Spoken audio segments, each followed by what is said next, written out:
Good evening, everybody, and welcome to our Medicinal Cannabis Prescribing in General Practice webinar. I'd like to begin by acknowledging the traditional owners and custodians of the lands and waterways from which we are all zooming in from today. We recognise their diversity, resilience, and the ongoing place that First Peoples hold in our communities. We pay our respects to the elders, both past and present, and I wish to extend that respect to any First Nations people connecting today. We commit to working together in the spirit of mutual understanding, respect and reconciliation. We support self-determination for First Nations peoples and organisations and will work together on closing the gap. My name is Helene and alongside me is Jade, and we are the Workforce Development Officers at West Vic PHN. I'd like to welcome everyone here this evening. A little bit of housekeeping. The majority of our webinar events are recorded and freely available on our PHN Learn YouTube channel. Jade will put the link to access all our recorded webinar events into the chat.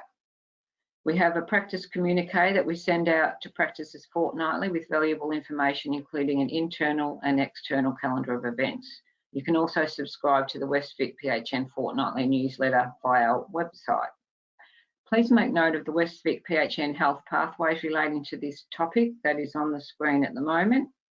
For this evening's meeting, may I ask participants to remain on mute for the course, and should you have any questions, please type them in the questions box and they will be answered during the course of the meeting.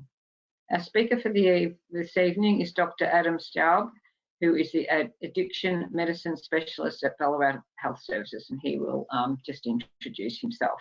So thank you, Adam. I will now hand over to you. No worries. Thank you very much, Helene. Just going to move some stuff so that I can see my screen better. So so I'm not quite a specialist yet. Final year addiction medicine registrar at Ballarat Health Services. Finishing up and should be a complete specialist in early 2022. So I've been asked to talk about medicinal cannabis because it is a bit of an interesting topic, and I'm sure lots of people are getting questions from their patients and colleagues of what do we do, how do we do, what is going on here, and hopefully tonight we'll clear up some of the questions and help understand everything that's going on. So tonight we're going to talk about quite a few different topics, all within, excuse me, the CBD THC area, as well as a bit of an update on prescribing nicotine-containing liquids. So we'll talk about at the end. So at the end of this, you should understand the differences between CBD and THC, and I'll tell you what those acronyms mean. Identifying the adverse effects that can happen from them. Talking about drug interactions, especially with relation to the pharmacotherapy and opioids. Thinking about the potential implications when used by patients with acute and chronic medical and psychiatric conditions. And we'll talk a little bit about the clinical evidence that supports the use of medicinal cannabis. And then very importantly, I'll save the really boring, dry stuff for the end, talking about how you actually go about prescribing it should you decide that you're going to do this in your practice. That's me, so you can look at my ugly mug there, or if you've got the webcam up, you can look at my ugly mug talking the whole time here. Now, just a bit of a refresher about what cannabis is and who uses it, what it does, how long it's been around. There are millions and millions of people worldwide that use cannabis for various different reasons in various different forms. Primarily, it comes from 3 different plants, and that's the cannabis sativa, cannabis indica, and cannabis ruderalis. It's primarily used as the leaves or flowers, and we think that there's about 70 to 100 active compounds, but there are hundreds more related compounds. The 2 main ones that we always talk about are the delta-9 tetrahydrocannabinol, that's the THC, so T for tetra, H for hydro, and cannabinol for C, and cannabidiol, so CBD. The male and female plants, you'll hear terms of hemp and marijuana. They contain various amounts of THC and cannabidiol, depending on which plant they are, that you can't really tell definitively which plant you're getting when you purchase it on the street or from an importer or manufacturer. So it's really difficult to tell male and female, but it is one of those plants that is male and female phenotypes. Now, why is it relevant for us?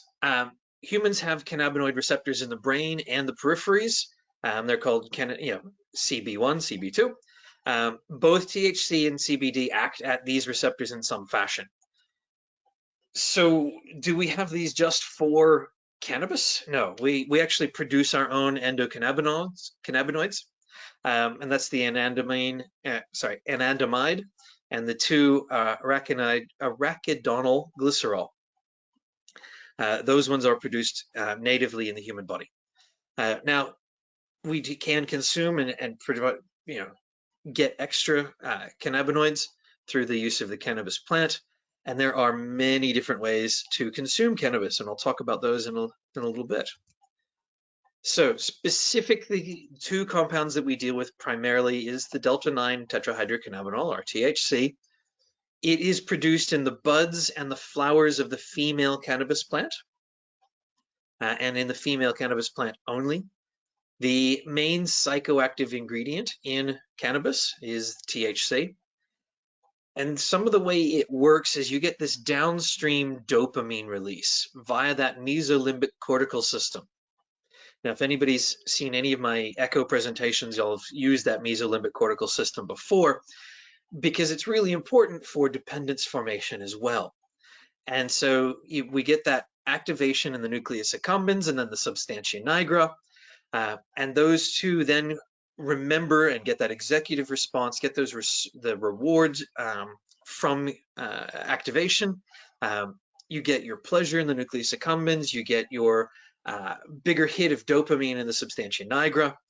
And those 2 in combination implant that memory in the brain of, this is good, we felt good when we had this, this is a nice thing, let's do it again.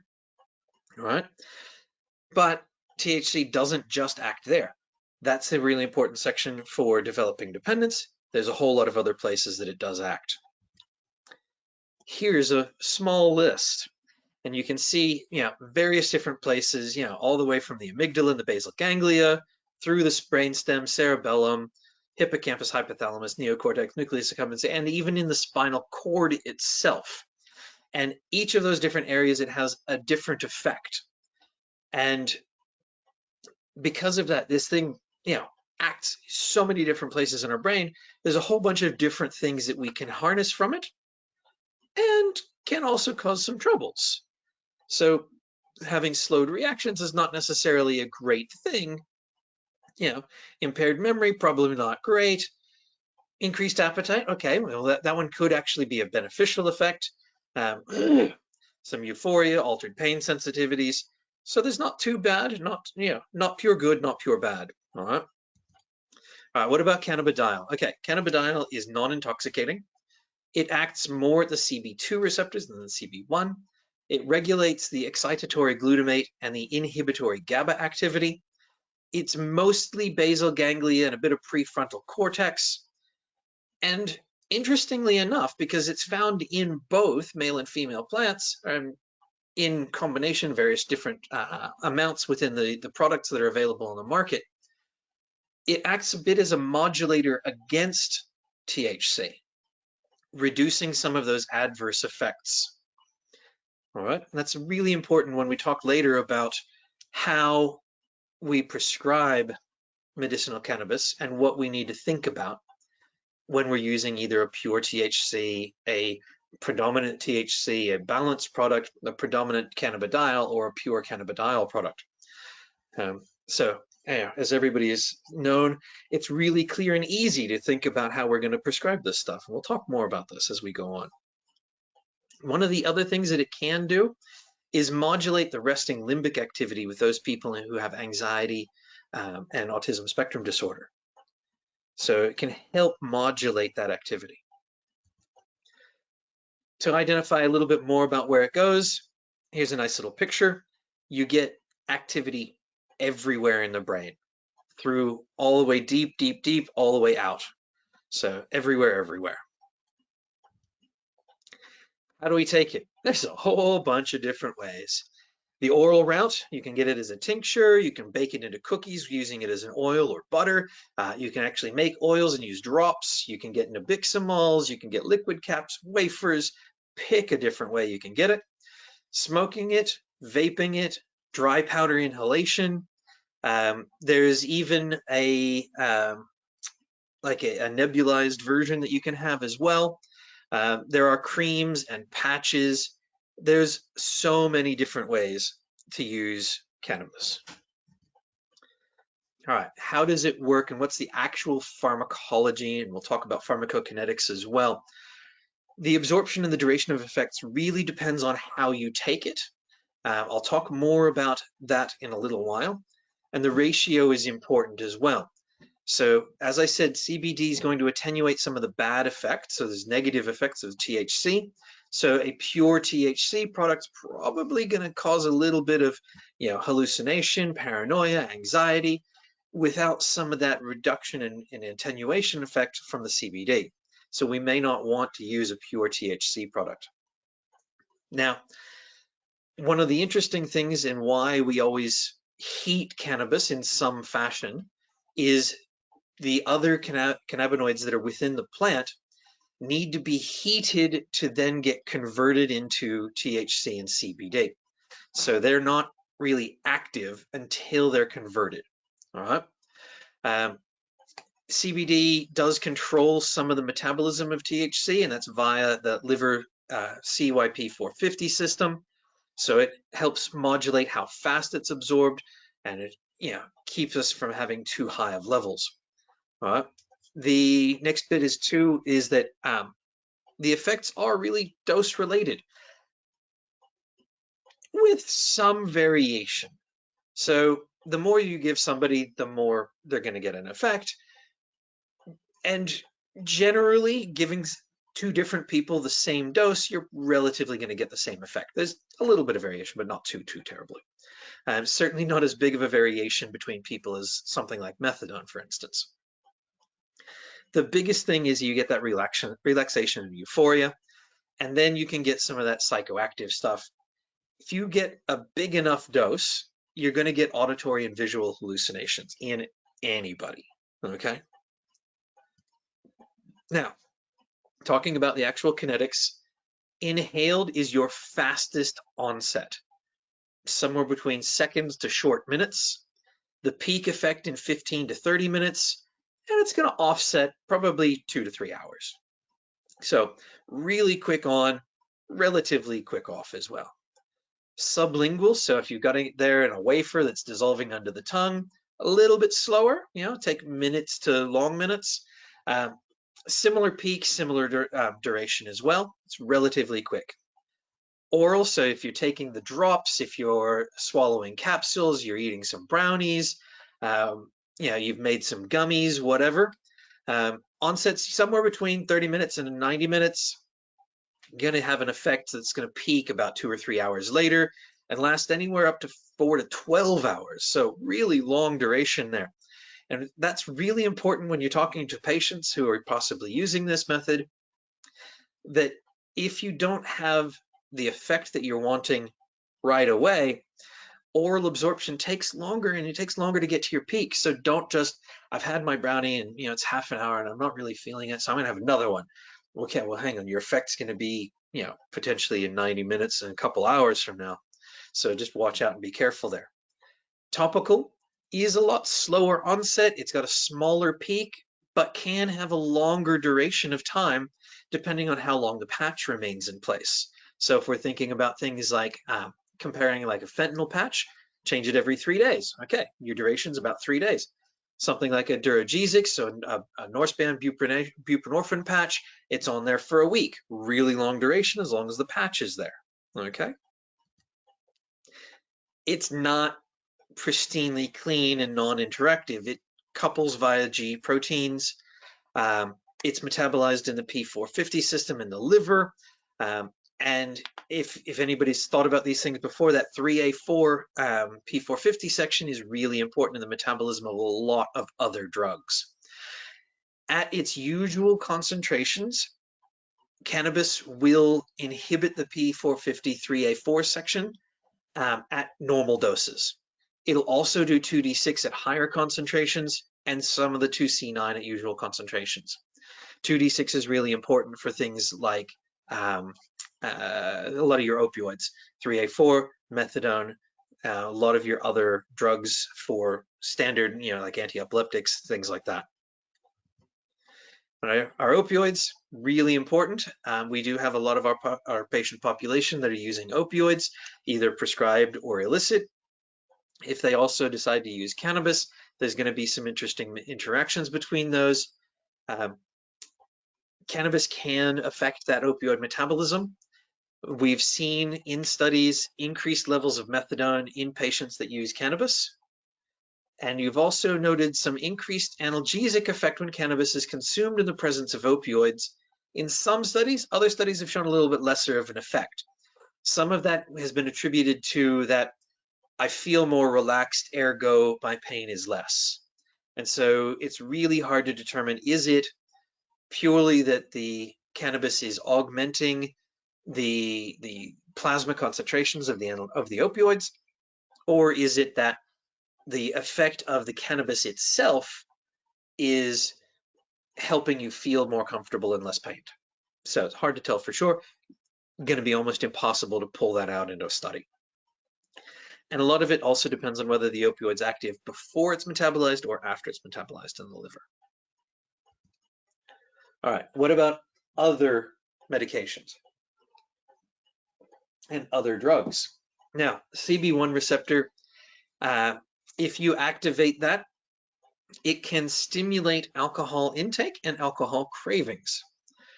Okay, so we know that activation happens with cannabis, so a lot of people that smoke cannabis, ingest cannabis, have complained about increased alcohol use and increased cravings for alcohol. There's also some potential interactions in cocaine use disorder. We don't see a lot of that in Australia, so I won't talk too much about that at the moment. The opioid and CB1 receptors happen to be co-expressed in the nucleus accumbens and in the dorsal striatum, and they've got reinforcement properties between morphine and withdrawal symptoms. And so you can get some pretty nasty withdrawal in that combination of opioids and cannabis. All right, what about cannabis and other diseases? Okay, we know that smoking cannabis buds and leaves itself can produce a lot of the chemicals found in combustible tobacco. So there is that increased risk of lung disease and cancers. Bong use is implicated in negative pressure barotrauma. And a lot of that is because the negative pressure required to pull the smoke up through the water will cause a lot of negative pressure in the chest, and that negative pressure can actually pop bullae, cause problems as well. Bongs also, if they're not kept clean, the water's not changed, etc., there's a lot of fungal lung infections. So if you've got somebody who's got a weird respiratory illness, always check, are they smoking marijuana? If they're smoking marijuana, do they use a bong?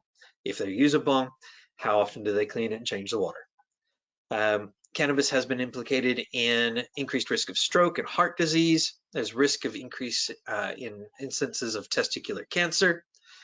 There is a risk of temporary psychosis, paranoia, and anxiety. A lot of that is dose dependent.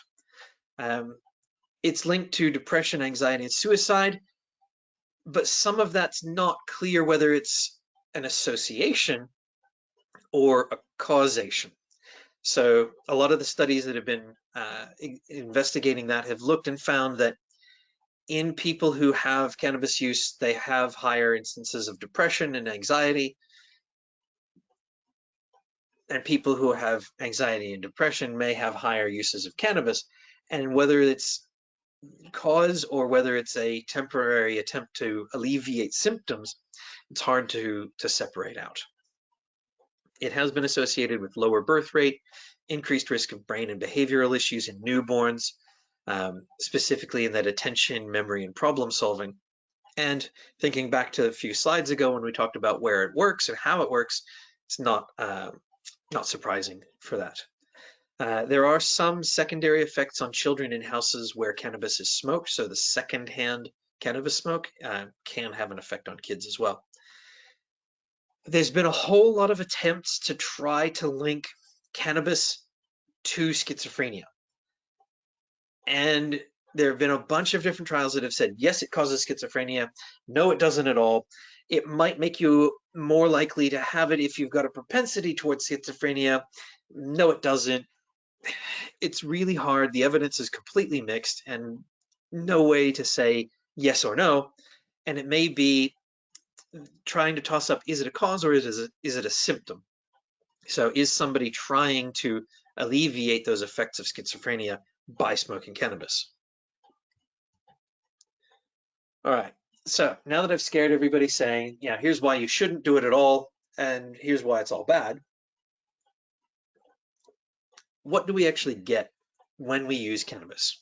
All right, human body gets relaxation, euphoria, laughter and excitement, more sociable, increased appetite, increased creativity, helps people sleep, can act as an anti-nausea agent. People talk about using it as a stress reliever. Sounds pretty good. Does a lot of good stuff. In the short term, you get some psychomotor behavior disruptions, so you're all discoordinated and you don't care so much and stuff's a little bit weird.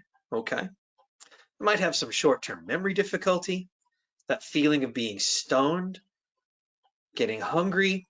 People talk about the munchies. Maybe some analgesic effect, and certainly has been shown to act fairly well as an antiemetic. Long-term use. Okay, long-term use gets a little bit more problematic because there has been signs of cognitive ability decline and not 100% reversible. As I said before, maybe some stuff with schizophrenia. We have done some studies with MRI over longitudinal periods that there are gray matter changes. There's a loss of volume in the medial temporal cortex, leading to increased dependence and increased cravings. The temporal pole and orbitofrontal gyrus, you get reduced emotional connection with sensory stimuli. So something that would normally make you laugh, you just go, haha. You're less engaged with things. The parahippocampal gyrus reduces your memory capacity and your ability to learn. And the left insula, you lose the ability to process error. And what that means is that you make a mistake, but you don't know that you've made a mistake, and you can't recognize that you've made a mistake. So leads to some significant problems. Other long-term things, total words recalled, quantity, frequency, duration, age of onset. Again, the more you use, the longer you use, the harder it is and the bigger the damage is. So what you would expect. All right, what happens if we have somebody who decides, all right, I've been using cannabis and I don't want to do it anymore? You can and do get a withdrawal syndrome, decreased appetite, labile moods, poor sleep, headaches, anxious, loss of focus, sweaty, chills, cramps, depression, cravings. And unlike a lot of our withdrawal symptoms that we talk about, alcohol's, somewhere between 1 and 5 days usually, heroin's, 1 to 7 days maybe, methamphetamine's 5 to 7 days. Cannabis's withdrawal is long.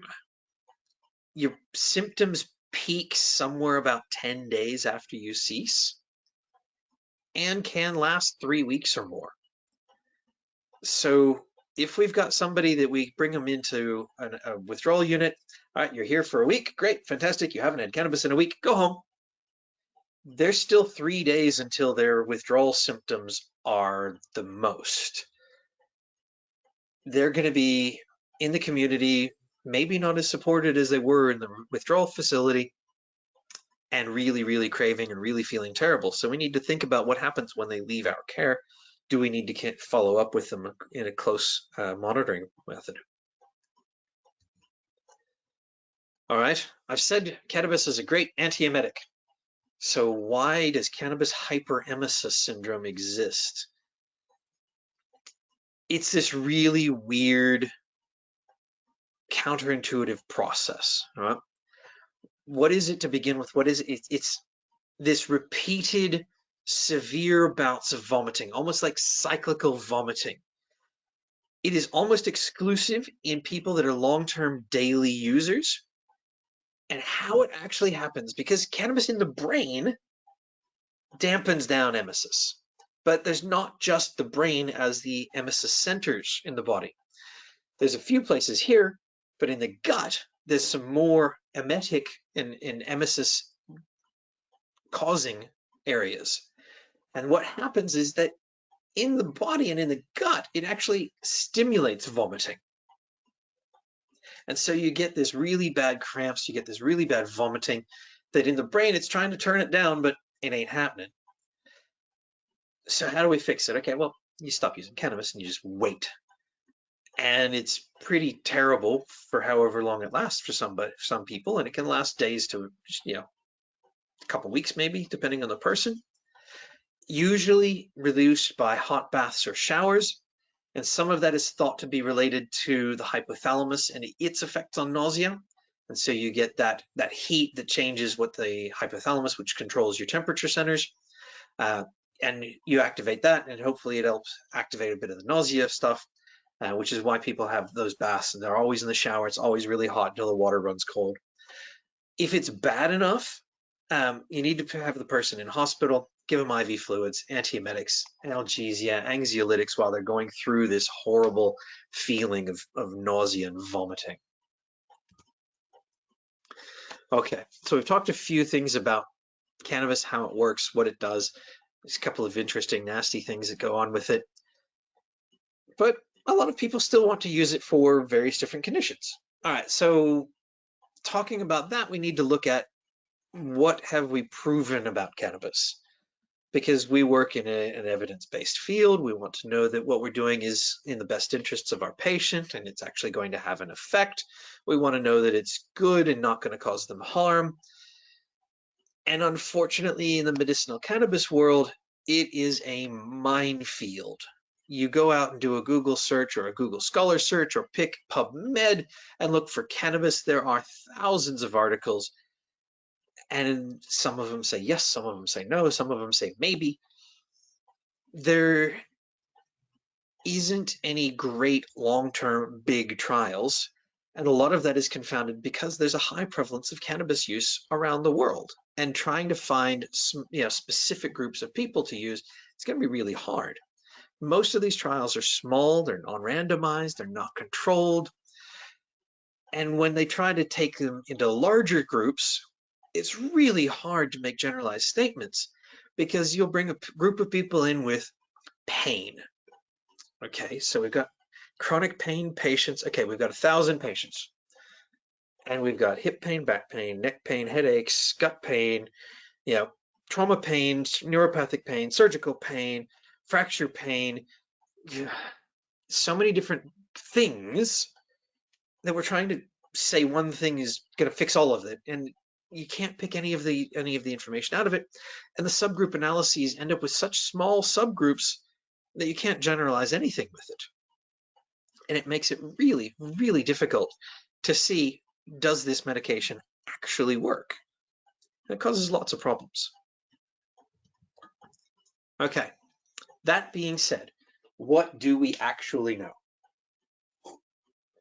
What we know is that it's not great for chronic non-cancer pain.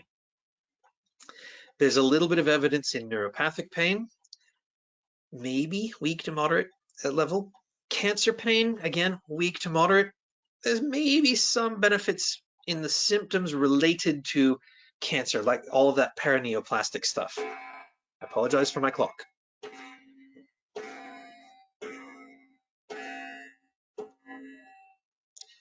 All right. Now, there is good evidence for Dravet syndrome, which is a severe form of epilepsy of infancy. 5% of the population that uses cannabidiol in Dravet syndrome become seizure-free. It's not a lot, but getting an infant seizure-free, probably worth trying. There is some evidence for spasticity in and in MS. You get some reduction in the spasticity, but it doesn't show much else other than for a pure spastic and MS picture. We know that we can use it as an adjuvant to other antiemetics for chemotherapy-related nausea. We do know that there is some improvement in HIV-related wasting, and a lot of that comes from that increased appetite. We know that there's a little bit of evidence for MS, Tourette's, and MND pain symptoms. And there was a recent trial in Australia that has basically said you shouldn't prescribe it for chronic back pain. It doesn't actually help. There's been a few decent trials. Babylonis and Walsh in 2020 found that there was reduced pain in animal studies. However, when they then converted it into humans, there was a preference for THC, but it didn't actually reduce the opioid use. And they found that opioids by themselves were better for analgesia, and opioids in the presence of THC actually increased the risk of opioid misuse. So probably not a good idea. Riemann and company in 2017 had an observational study. They felt that cannabis was more effective than opioids and was preferred, but they didn't actually sort of say, what did that mean? What do you mean by you prefer it over the opioids, or you don't want opioids? Or yeah, it was really, they didn't actually clarify that. There's some thoughts that maybe there's a benefit from that anxiolysis and improved sleep, but not necessarily from pain relief. There's some questions about whether we can use it to help deprescribe opioids. But what they found was it didn't actually show any improvement. And there was potentially a slower rate of increase in opioid overdose deaths. So maybe it doesn't actually help in deprescribing, but maybe slows down people overdosing and dying. Maybe. There's no real good links between medicinal cannabis and opioid reduction. There are a few studies that show that education around opioids actually increased reduction rather than the addition of cannabis. So as we all know, if we talk to our patients about why we want to reduce them and how we're going to help them and what we're going to work through and counsel our patients, they actually reduce their use. So let's keep doing all of the important things, rather than throwing yet another medication at somebody. Okay, cancer pain, really big, really important section. There's a few review articles that say that there's stuff. All right, there's a lot of small studies. There's a lot of different treatment regimens and a lot of varied patient groups because it's kind of hard to find big groups of specific cancer modalities. Some studies have found that if you have a higher dose of THC, it helps with reduction of the pain symptoms, but you do get increased side effects, and it wasn't statistically powered properly or powered well enough to say definitively. Any of the studies that had a low risk of bias showed no improvement in cancer-related pain. That's the pain side of things. Some with the symptoms and the other side effects of cancer, but not with the pain itself. Nausea and vomiting. We've used cannabis for nausea and vomiting for a long time. There's a few studies that have looked at that with chemotherapy-induced nausea and vomiting. It was great. We used it all the time. Fantastic. And then a new trial happened recently, published in 2020. They used a combination product that was a 1-to-1 ratio, so a balanced product. Not real big, 72 participants. They found that if you add the CBD and THC product, there was reduced nausea and vomiting, but you also did get increased side effects. And they did note that the patients were able to tell whether they were on the active product or the placebo because they had a preference to the one that actually had it. So it might actually help a little bit there. Now, with a lot of this nausea and vomiting, we know that a lot of our newer antiemetics for chemotherapy-induced nausea and vomiting far outstrip what we used to have.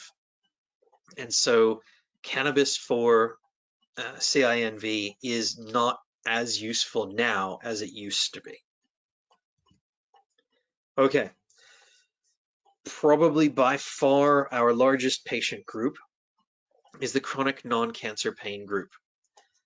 There is not sufficient evidence to support the use of medicinal cannabis for chronic non-cancer pain. And I hate to tell that to all of the people that ask about it. The IASP recently presented their position statement, and it confirms that there's not a lot there. There was a review that looked at 36 different studies with over 7,000 participants. There was huge risks of bias. There was very low evidence for short-term cannabis and longer-term nabiximols, but again, minimal risk improvement. There was another one where Moore and company looked at 106 different articles, and what they actually reviewed was a review of review articles, which was kind of cool to look at. But none of them looked at the effects of a particular cannabinoid for a particular dose, for a particular route of administration, for a particular condition, reporting a particular outcome. So what I was saying before, there's so many studies where they're trying to combine lots of different things and we don't know exactly what we're looking at. And you couldn't actually provide any good basis for a decision making. This is the IASP's statement from March of this year. And I'll read it out because it's really important. Although there are preclinical data supporting the hypothesis of cannabinoid analgesia, current uncertainties, especially in the clinical evidence, dictate that the evidence base regarding efficacy and safety fails to reach the threshold at which IASP can endorse their general use for pain control. The studies and the statement are limited to the use of cannabinoids to treat pain and not for other conditions for which cannabinoids are currently being used. All right, so it's really important. So this is purely based off of pain control. They're wanting to stay away from anything else. That within pain control, there's not enough evidence to say that it's safe to use or will be beneficial. And they also said that while the IASP cannot endorse the general use of cannabinoids for treatment of pain at this time, we do not wish to dismiss the lived experiences of people with pain who have found benefit from their use. So what they're saying there is that we don't have enough evidence to say that it works, but we know that there are people who have anecdotally had benefit. And so we can't say, no, you can't use it at all ever, because we know that some people do get benefit. Okay, if some people get benefit, great. We're not going to say you can't use it. Perhaps we need to think about using it for some people.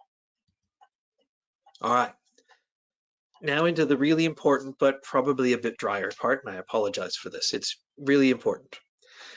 In Victoria, accessing and thinking about medicinal cannabis. Medicinal cannabis was approved by the TGA in 2016. And from then, there has been a massive increase in number of approval and applications. And at the moment, it's approximately 3,000 per month. Medicinal cannabis is not PBS listed. It is available in Victoria via permit system as either Schedule 8 or SASB, depending on the formulation. CBD only products are Scheduled 4 if they are listed in the ARTG, and none of them are listed at the moment. So whilst in theory a CBD only product could be purchased from your pharmacist, there's no products that are allowed to be imported and sold by the pharmacists. So that's kind of a difficult situation there. Interestingly enough, they have kept medicinal cannabis prescribing very broad. Any doctor, anybody, don't care what kind you are, don't care whether you've had any training in it, don't care whether you've done anything else, don't care whether you physically see patients. You probably should if you're going to be prescribing stuff to them, but you don't have to see very many. There are also special permits for authorized prescribers, and we'll talk a little bit more about that in just a second. Trouble with it is not PBS listed, and the cost can be profoundly prohibitive. It can vary immensely depending on the product, where you're getting it from, what it contains, what the dosage is. And it can be, and I've had to hunt this because I didn't believe the number, anywhere between $50 and $1,000 per week, which is ridiculous. There are some clinical trials that may provide access. The trouble with that is if it's a randomized controlled trial and double blind, you may or may not actually get the active product, and you probably won't get it afterwards unless you're willing to pay $50 to $1,000 a week. So probably not going to be a great idea for most of our patients. Very, very importantly, especially when you're having a conversation with your patients, it is in Victoria still illegal to drive with THC in your system. And it can be present for several days post your use, depending on how long you've been using it for. So our balanced products are products that contain some THC, our THC predominant and our THC only products. Anybody put those on, they can't drive legally.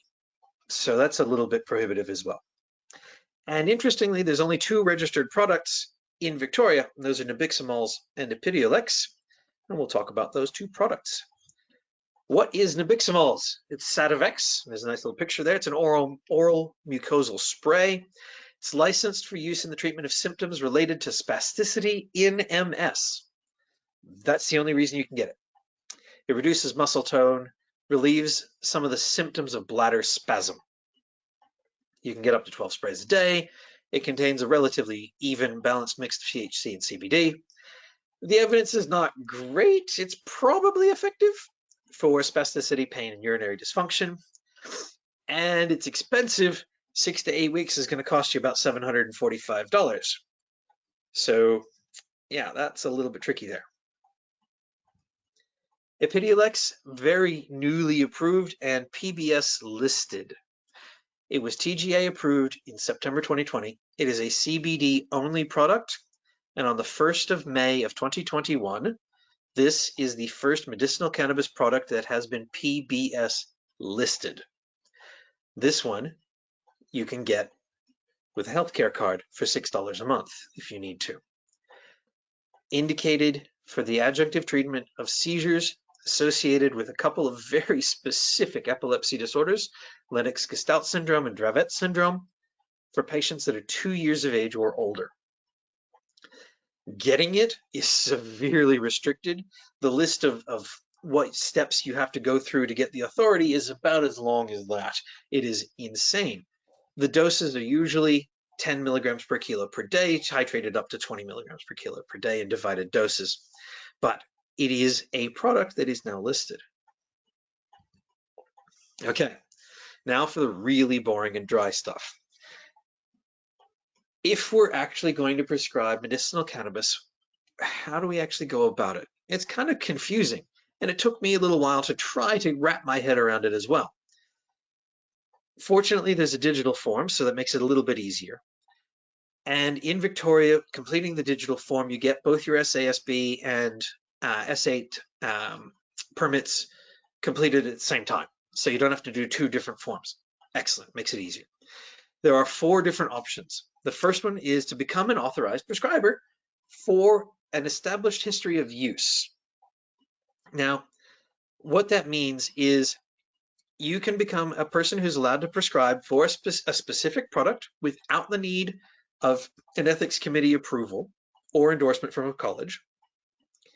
The product has to be on a list of medications that has an established history of use, which is basically cannabidiol only, dominant or balanced, so heavily in that cannabidiol section. Treatment for anxiety or refractory chronic pain. Okay, so not too bad. You could become that. Once you're the authorized prescriber, then it's a whole lot easier. You don't have to fill out all the forms as many times, and you are a person who's allowed to prescribe it. Great. Okay, authorized prescriber standard pathways, our second way. It does require approval from a research and ethics committee or from a special college before you apply to the TGA, because they're going to want, here's the letter. It's used for just about everything else. And you would then be allowed to do stuff that has THC only or THC dominant products in that category. And you've got to have really good justification for why you need to become this authorized prescriber to not get a permit every time you do it for all of this stuff. Okay, a little bit more of a difficulty there if you're going to want to do it without having to send off the applications every time. You can use an SAS category A, which is for those critically unwell people that are expected to die within months if treatment is not commenced. It's done by a patient-by-patient basis, and the approval comes directly from the Office of Drug Control. All right, so if you really need to hurry, you really, really have to get it. You think it's going to be the only thing that's going to save this person. Okay, let's try. Really importantly, and what's probably going to be the one that most people use, is the SASBs. Individual patient permits for an unapproved medicinal product, unapproved by the TGA. You need to outline the symptoms and the diagnosis for which you think this patient needs to have medicinal cannabis. You need to be able to detail what treatments they have tried and failed or have excluded because of patient factors. And you need to document an appraisal of what you think is actually going to help and what the risks are of the treatment. There's no specific medical conditions that will be approved. The way that the website lists it is you can give it for anything you think will actually benefit, but you have to be able to justify the use. And then you have to have a decent knowledge of the condition being treated to justify it. And the DPRG may ask for specialist support for, okay, why is this person prescribing this for that? Have you spoken to a psychiatrist? Have you spoken to an addiction specialist? Have you spoken to a pain specialist? All right. You might have to have a little letter saying, yes, I think this will work for this person. Once you get the permit, then you have to have a plan for as to the prescription and the dosing. You've also got to discuss and organize that plan with the pharmacy to make sure that the product's going to be able to be dispensed. And you have to have at least monthly monitoring to review the effect and the side effects. And most of the permits will only be valid for about 12 months before you have to renew them. Before you prescribe it, you've got to take a good history, being able to document all of the things that you're taking into consideration. Mental health history, family history, physical history, examinations, other things that have been tried, what interactions that the patient's got with other medications, all of the things that might contribute to failure of treatment or impact on our level of success. And it's very important to come up with that initial plan. Okay, 1 to 3 months, usually, but what it'll take to establish whether it's working or not. At the beginning, it's really important to document what you think is going to happen and what our goals are. What do we think is going to class as it's working? All right. I want Joe Blogs to become pain-free in 3 months. And if he's not, it's not working. Okay, that might be aiming a little too high, but we've got a clear goal. Pain-free 3 months. Okay, well, something to shoot for. I want Tom to not vomit every day after every meal. Okay, that's a clearer goal. We want to reduce his vomiting. Let's see what it looks like in 3 months. At 3 months, has he stopped vomiting every day? If the answer is yes, he stopped vomiting every day, and it's now every second day, we might actually class that as a success because, he's not vomiting all the time, so Tom's probably feeling better. So let's think about what all's going on. All right, maybe that's actually efficacious. Maybe Tom wants to continue taking this medication. All right. Think about your risk mitigation if they've got concerns about misuse. How are you going to monitor it? What are we going to do if we don't think it's working? If this person's taken this medication for 3 months and it's really not improving their symptoms, okay, maybe we need to back off. Maybe we need to wean it down over a couple of months and stop. Think about and document how you've had that discussion with the patient and their understanding. And make sure this is really important. I should have made this one in red. Make sure that you document that the patient understands the rules about driving when using a cannabis product so that they know that if they've got a product that has THC and they get pulled over and drug tested, they're going to get fined. make sure you have documented clearly that you have told them that, so that if they drive and they get caught, they're like, no, doc didn't tell me. And then you go back, oh, yes, I did 3 months ago. I told you that, sorry. You've got something to stand back on, all right? Okay, there's only a couple of contraindications, all right? Absolute first one is obvious. If a person is hypersensitive and allergic to cannabis, don't use cannabis. Duh. If they have unstable or severe cardiac disease, don't add cannabis to the mix. If they have had previous psychosis or they have an active mood disorder or anxiety disorder, it's a pretty bad thing to start something that might lead to these issues. Now, remember, though, that the anxiety disorder is a reason with an established history of use for CBD. So that one's not an absolute. I think you might look at if it's like floridly active, they're so anxious that they can't do anything, maybe not add cannabis to the mix for the moment. Maybe figure out another way to bring the anxiety down, and then try to use it as a way of reducing how active their anxiety is. And it is contraindicated in pregnancy and breastfeeding. We know that the cannabinoids do cross into breast milk and cross the blood placenta barrier. So probably shouldn't do that while you're pregnant or breastfeeding. Relative contraindications, under 25 years of age, and a lot of that has to do with the fact that up to about 25, the brain is still developing. There have been quite a few studies that have shown that cannabis use in a developing brain doesn't get to its maximum potential. So try to avoid it if you can in somebody under 25. If you've got severe liver or kidney disease, try not to. If they have a concomitant substance use disorder, probably not a great idea to add another possible substance of dependence. If they're using other CNS depressants, and in the significantly elderly population. All right, so important slide here. How do we dose it? Just like everything, start low and go slow. Give the patient time to increase it, titrate the dose as to where everything goes. There is a huge variation in the effect across the products and the patients and the conditions. And so there is no one right answer. You can consider a dose as low as 1 milligram of THC per day if you're going to use a product that has any THC in it at all. A lowish dose of 2 to 3 milligrams per day can be effective, but in a couple of medications, they showed that about a 20 milligrams of THC per day with a max of 40 is probably your effective therapeutic range. Sativex, the nabiximols is 1 to 12 sprays per day.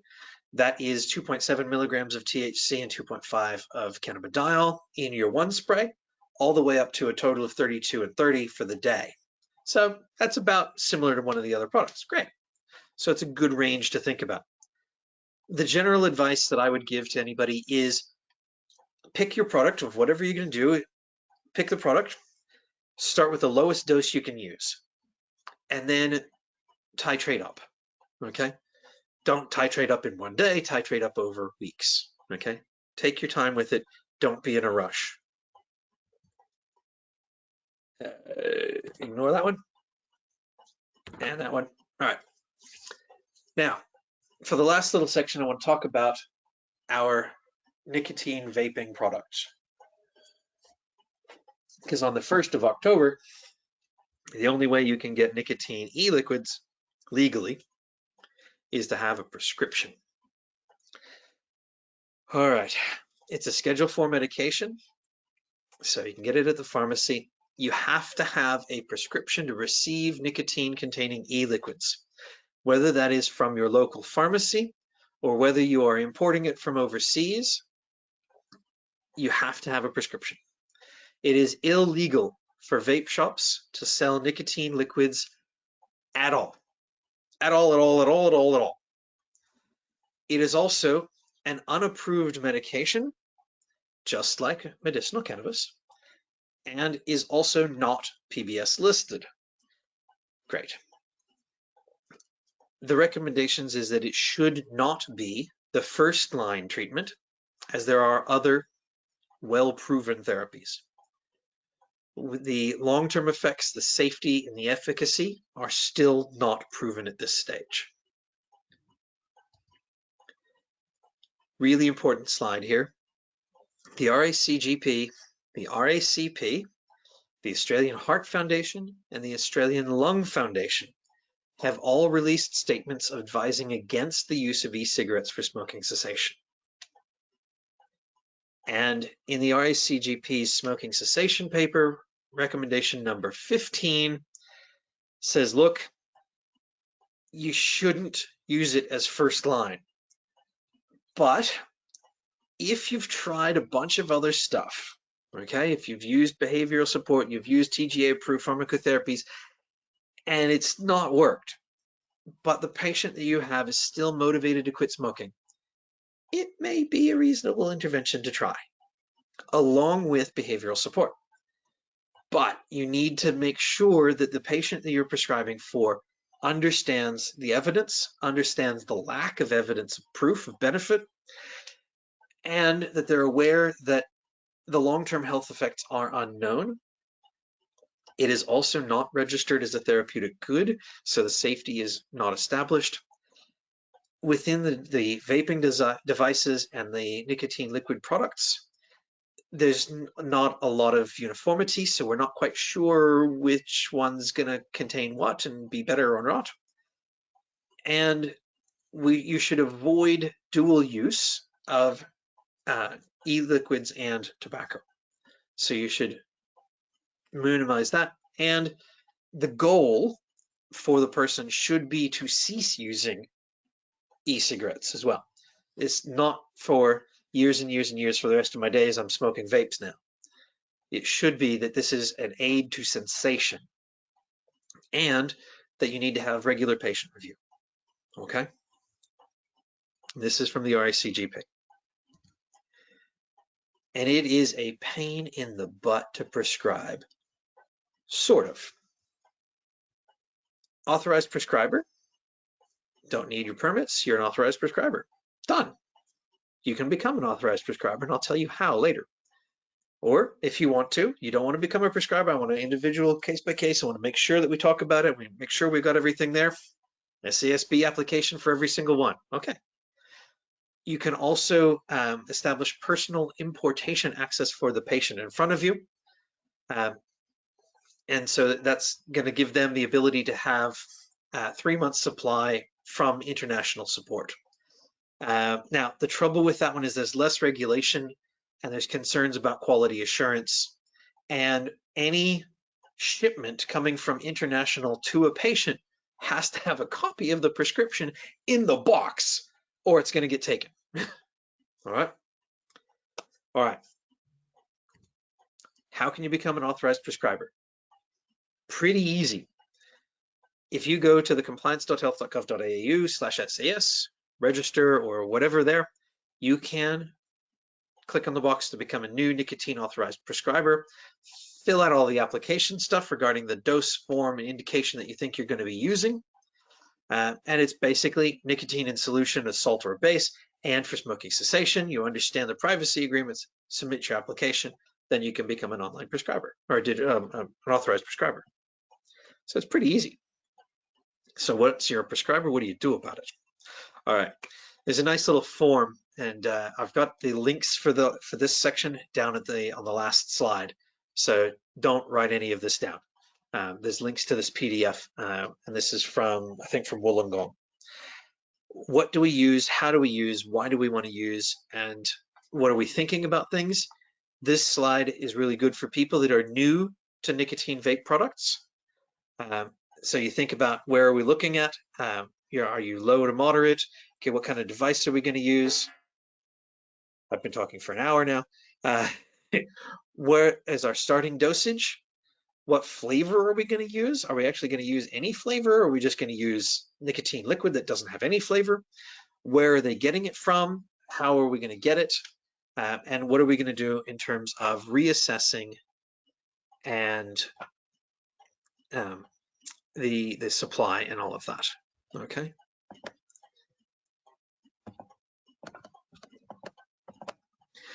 Now, for those people that are existing vape product users now, before the legislation came into about, okay, so how much are they using, of what kind of concentration, what devices are they using, what are we doing? This, okay, here's our dosage, goes through, what flavor options do we want to use, okay, where are we getting our supply, what are we doing for reassessing? All right, same sort of things, only it's a little bit easier because the patient comes in and says, this is what I'm already doing, doc, can I just have a script for what I'm doing? Well, we talk about it and see where they're at with everything and reassess why they're doing it, what are our goals, all of those things. But let's keep going down that same pathway. We're not going to say no, we're going to see what we can do to help them out. And some idea here on this is all in that same PDF, talking about, okay, what are we looking at? What's the equivalent to this? Okay, where are we looking at? What kind of solutions do we need to think about? And what do the tanks and the pods and the disposables all look like? And there's that list of resources, including the TGA stuff, as well as the Wollongong information. That top link there, where they talk about the analysis of evidence from University of Wollongong, it actually goes through each of the different types, pods versus, contained versus disposable, how it works, what kind of delivery you get, what kind of, amount of vapor you get when somebody's breathing out. So it's really good and a very handy thing to talk about and read before you talk to your patients about. So that if somebody comes in and goes, yeah, I'm using one of these, and you're like, okay, what the heck is that? How do you fill that? Where do you get, oh, okay. But if you've already read this and you looked at it, you go, ah, this is one of those self-contained things that has a pod. Okay, what's your concentration there? Okay, you can ask all the right questions. You can understand the patient in front of you a little bit better and help engage them.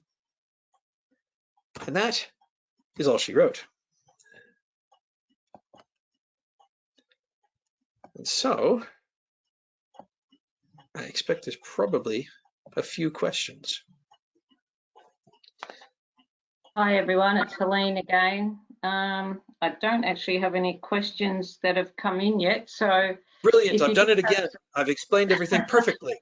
Oh, hang on, here they come. So please type them in the question box. We do have half an hour if needed for questions. So Adam, the first question. Oh, well, it's got, will this be recorded as I'd like to share with our consulting doctors and pharmacists at WorkSafe? And the answer is yes, I think, isn't it, Adam? Yeah, I believe the answer is yes. And if people need my slides, I'm more than happy to share them. Obviously, I'll get rid of those 2 slides that got stuck in there somehow. Okay, type your questions in, everyone, if you've got any, and we can, anything at all you want to ask Adam, just type it in there and I can ask it on your behalf. You won't be identified, but they'll all be anonymously asked. Nothing else yet. That was fantastic, Adam. Thank you so much. Thank you. So interesting. Yeah, well, it's an interesting topic, and it's certainly one of those things that a lot of people have heard about it, but don't necessarily know what exactly should I be thinking about, what should I be talking about with my patients. Mary's come in and said, hey, I've been having all of this nausea and somebody gave me a joint the other day and my nausea went away. What do you think about medicinal cannabis? And a lot of people get, struck at and go, whoa, hang on, what's going on? What do I do about that? How do I answer that question? And you go, okay, well, let's talk about it. Let's think about, okay, what are we getting out of it? Tell me about the nausea, because maybe Mary hasn't told you about her nausea. And then that opens that discussion, and it may lead down to a prescription for medicinal cannabis, but it may also be, okay, well, we've now found out that the reason that you've got nausea is because you've got an esophageal stricture and you've got that dilated, and now you don't have nausea anymore. So it opens that opportunity for discussion and for conversation. So a question. Fire away. So only 2 products are approved in Victoria. Can patients access other products like is the case with NVPs which they import, or can only access the 2 for indications other than the listed indications? Right. Very good question. The two listed products are the only ones that are indicated and they've been approved. There are about 2,000 unapproved medicinal cannabis products out there. And yes, you can access any of those. So only those two are clearly documented as to why you can. All of the other ones that anybody wants to use are available, and you can prescribe them for your patient. But you have to understand, and the patient has to understand, that they're not approved medications. Hopefully that makes sense. Because like all of the NVPs are unapproved, but you can still prescribe them. Thanks, she said. Cool. Next question.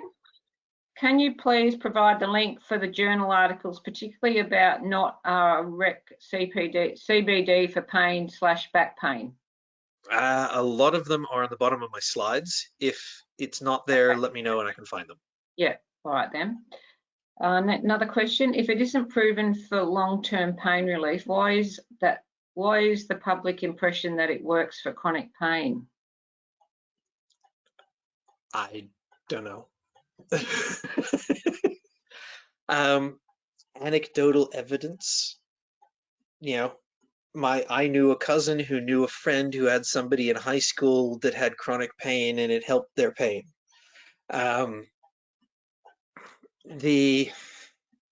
It's one of those things that we haven't been able to prove that it works, but there's millions and millions of people that use it, and a lot of those people have chronic pain and they have felt that it helped.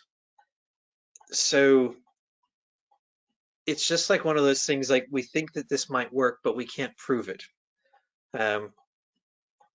Imagine a situation, it's like it's trying to get a group of people that have chronic pain that's big enough to say yes or no, that all have identical kind of pain, is almost impossible.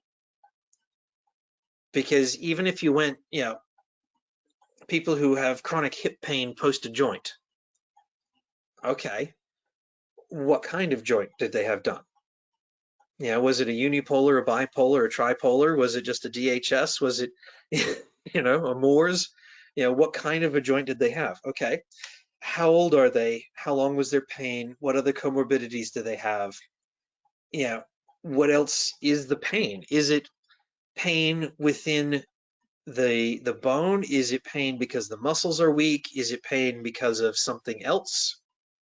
And so there's so many different factors trying to put together that you have a hard time actually determining that we have a homogeneous group that we're studying. And good luck trying to get enough of them in one area, or in at least one general similar genetic area to be able to come up with any good evidence. Okay, next question. Is it only not recommended for back pain or all chronic pain? All chronic pain. It just, we don't have enough evidence to say that it works. And the one thing that I really want to emphasize this, because it's really important. We don't have evidence that it works because all of the studies have been poor. But we recognize that some people may get benefit. All right, and hopefully that makes sense. Because what I'm saying, and what I want to get across, is that whilst we can't say that it will work, we can't say that it won't work either. All right, we can say to our patients who ask about it, the evidence doesn't show that it's going to help you here. But if they want to, and they want to try it, and they understand that it's expensive and it might not work, then it's not necessarily unreasonable, as long as we think that the other patient factors are going to be safe enough. It's not unreasonable to trial it. Very good. Thank you, Adam. I don't have any other questions at the moment. Oh yes, here we go. What are the difference between PEA as a medication, in brackets, works on cannabinoid receptors for treating chronic pain versus CBD? I don't know much about PEA, but if it's working on the cannabinoid receptors, I would suggest probably not a lot of difference. If it's working at the same receptor, then it might be doing the same thing. It also depends on how it acts at that receptor. So depending, I would have to look that one up. I'm sorry. Okay. Another question, is it reasonable and worthwhile to try CBD for depression that hasn't responded to multiple medications?